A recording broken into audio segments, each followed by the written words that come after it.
Hey guys, this is Nick with EDC Mag, and today we're going to talk about this new SOG Seal XR.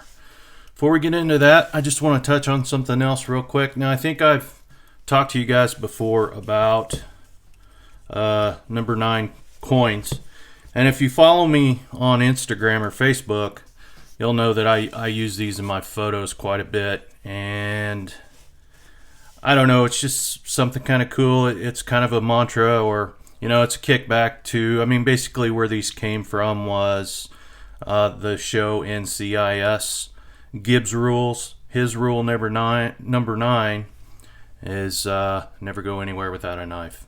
So it's just kind of something neat that I got into the habit of doing. Most of my very first coin was from a guy that's just a phenomenal individual, very good craftsman, but he doesn't make stuff anymore, at least for the time being. And from there, another guy named Derek Carlson started making some different things, and he does some amazing stuff with lasers. And I think I've shown you some of these before. This is one of his more recent ones that I use a lot, that I really like. And I've always got one of these in my pocket as well. And this was one of the newer ones that he sent me, that just super cool. And so on the back says never go anywhere without a knife. Very neat. I don't know, they're just kind of a cool little trinket. I really enjoy these. And the newest one that I just got, I thought I'd show you this. It is the Tree of Life, and knife is life. Rule number 9, never go anywhere without a knife. But check out Derek on Facebook. On Instagram, he is DNA Lasering 134. If you don't remember, he's the guy that did the scales on my my Grayman Satu a while back, that I just absolutely love, all with a laser. And he's got some new toys, and he's getting ready to start doing some new things, and just a lot of fun. I also have it on good authority from a little birdie that he might be starting his own Facebook group. So watch out for that. But these are really cool. If you're ever curious, if you ever wanted one, if you wonder where mine come from, Derek Carlson, DNA Lasering.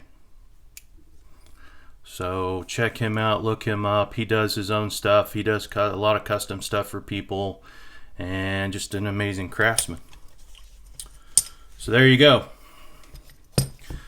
Now let's talk about this SOG. Okay, so here I am trucking along, expecting certain things from knives, being disappointed right and left, not really finding much in the market that intrigues me. And this thing just kept popping up, and I kept seeing it, and I knew it was a 4-inch knife, 3.9-inch knife. I knew that I really did like the blade shape. So I was like, you know what the hell? I know it's a SOG. I've had, probably a dozen SOGs. Even had a Fat Cat, if you know what a SOG Fat Cat is. Kiku, I've had some fixed blades, folders. Just haven't been impressed with them. They feel cheap. They just don't, I don't know. They just weren't for me. They're a good, I think, traditionally, in the last several years anyway, they've been a really good knife for people who are just first getting into knives and are still trying to figure out, what they want. Point is, I was like, you know what the hell? Let's give this thing a whirl. This thing's $170, I think, from Knife Center, Blade HQ, whoever, Knife Ship Free, Smoky Mountain Knife Works. Love Smoky Mountain Knife Works because they take PayPal. Awesome people. So what we're looking at here is the SOG Seal XR. So let's get some of the specs out of the way. And again, this is a production knife. You can buy these online, and you can get all the specs online. So I'm not going to weigh it, but I'll give you kind of an overview. This is an S35EN blade. Yay. It is 3.9 inches. Again, awesome. The Scales are made from a polymer, and I've heard people bitch about that because they're like, oh, it's polymer. Well, I've got guns made out of polymer, and I think it's awesome. I like this a lot better than I would a G10. It's light, and it just really fits this knife, and it's done extremely well. So I am not sad about the FRN at all, because I think if they were used just about anything else, you wouldn't have the same durability, and more than likely it probably would increase the weight. This thing is 8.1 ounces, which, you know, that's a lot of blade, it's a lot of knife. You want to keep this thing as light as possible where you can. So to me, it made a lot of sense. I'm okay with it. The lock is traditional. They call it the XR lock. You guys have seen those. Historically, I have been well, not historically, I still am. I'm a frame lock guy. I prefer frame locks over anything else, but I'm not opposed to other things. I've tried this lock before. Sometimes they work, sometimes they don't. I like the button locks as well. The thing about this is just like, you know, one of the strongest locks in the industry. I mean, it really is. It's just brutal.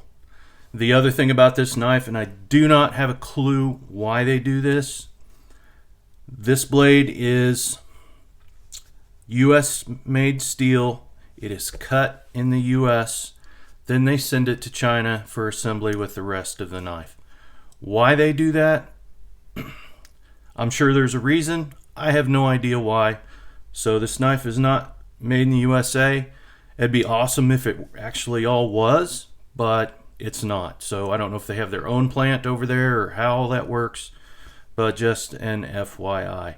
And I've seen people talk about the hot spots on this, and I gotta be honest, I mean, I'm not a girly man, and I haven't found hot spots.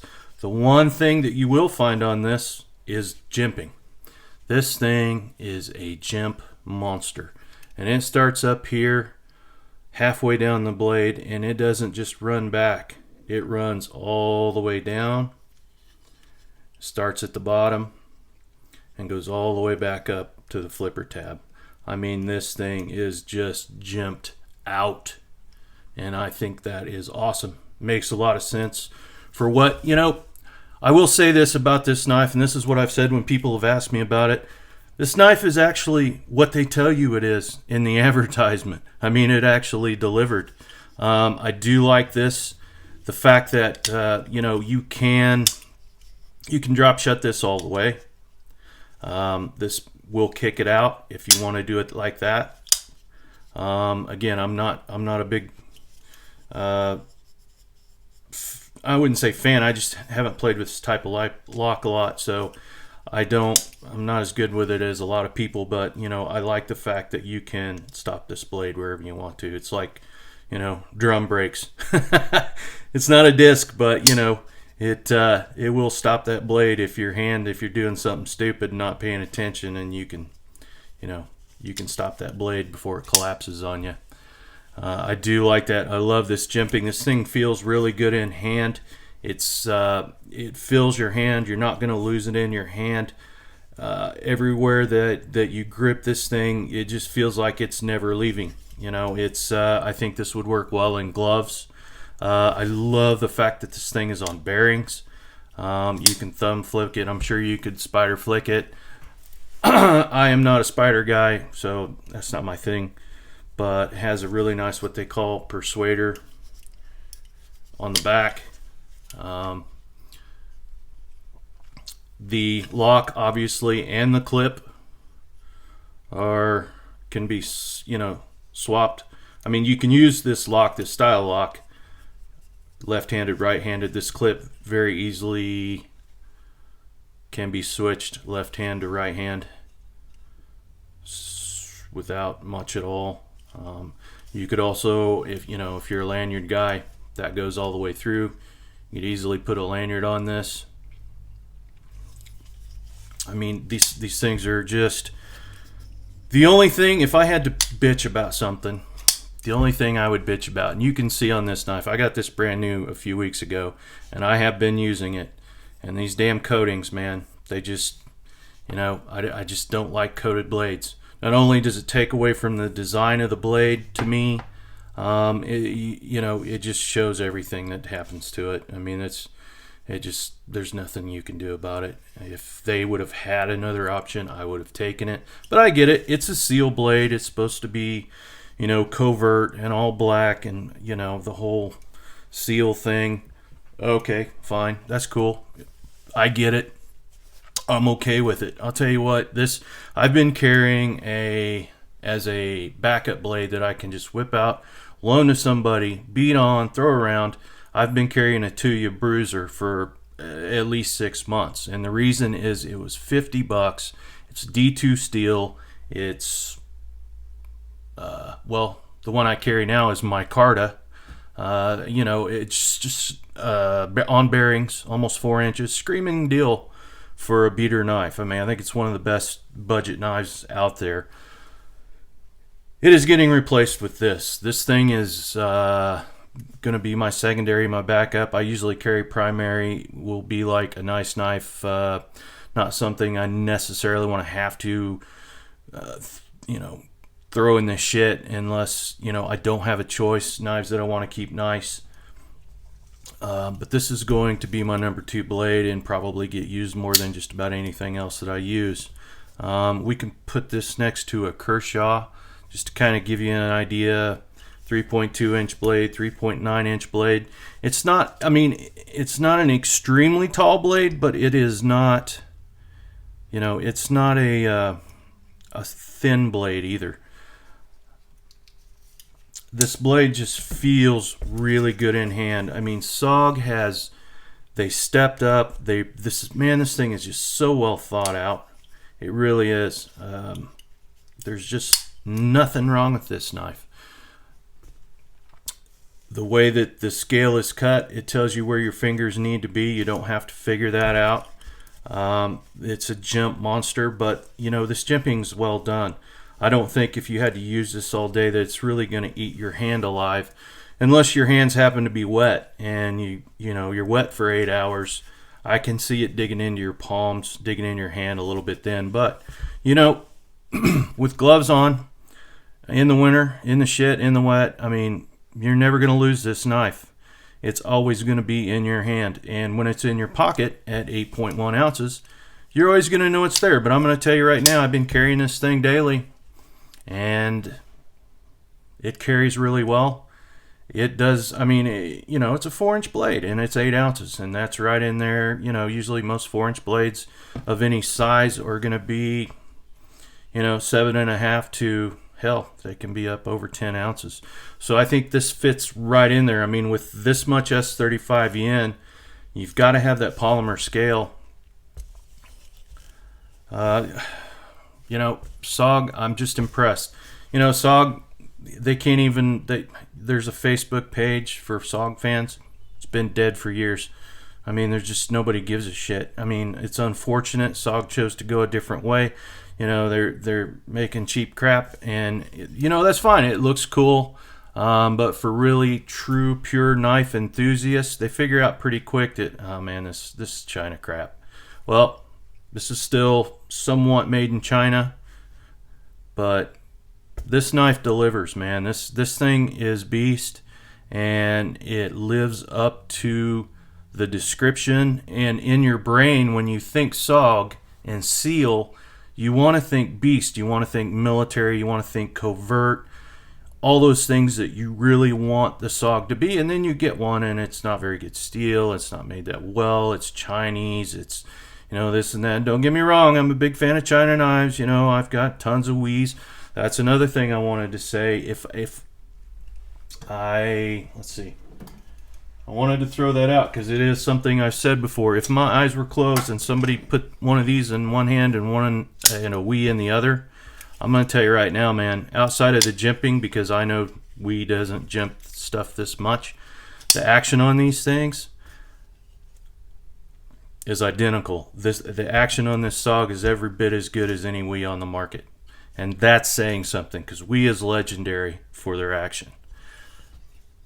So, it's all upside with this thing, and at 100 and I think $70 right in there, man, it's worth it. It really is. I would definitely recommend this knife. If I lost this knife or it got stolen, I'd probably go out and buy it again.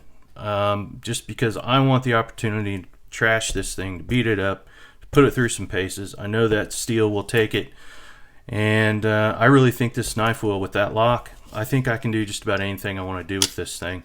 The only thing that's going to frustrate me is every time I use it, you're going to be able to tell it's been used with that stupid coating on it.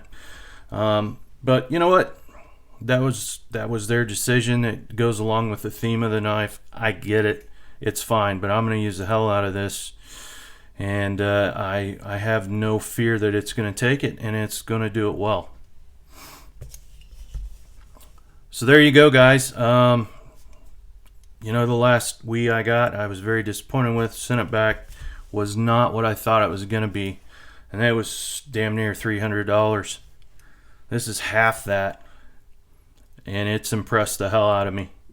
And I'm not, you know, I'm not LTK. I don't plow through production knives like he does. I mean, man, he gets a lot and tests a lot and gets his hands on a lot, and that's awesome. It's not really where I want to play. But when I see something that I think has, you know, has a claim that they've really stood up and done something, if it appeals to me, I'm going to get it and I'm going to try it.